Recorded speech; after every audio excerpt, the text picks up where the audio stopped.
माऊली कृपा तीर्थयात्रा सत्संग सेवा मंडळ आयोजित नेपाळ विदेश यात्रा यात्रेत सहभागी झालेले भाविक गेले 8 दिवस आम्ही नेपाळ दर्शनाचा आनंद घेत असताना आता मुक्तिनाथ या ठिकाणी आम्ही पोहोचलेलो आहोत।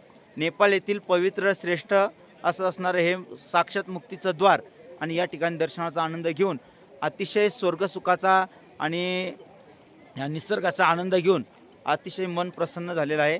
कसं वाटलं आपल्याला या दर्शनाचा आनंद घेऊन? छान वाटलं ना? हे पहा, या ठिकाणी हा एक पापनाश कुंड आणि हा धरमकुंड, त्याच्यानंतर 108 गोमुख, हे सुंदर असणारं भगवान विष्णूचं मुक्तिनाथ धाम मंदिर आणि या दर्शनाचा आनंद घेऊन स्नानाचा आनंद घेऊन आम्ही आता परतीच्या प्रवासाला निघणार आहोत।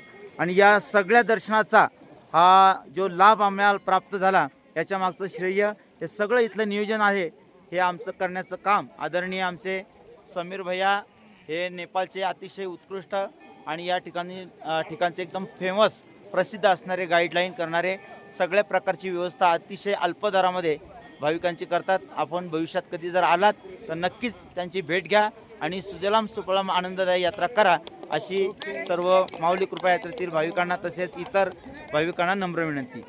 रामकृष्ण हरी। छान वाटलं ना? माऊली कृपा यात्रेवर प्रसन्न आहेत ना आपण? रामकृष्ण हरी।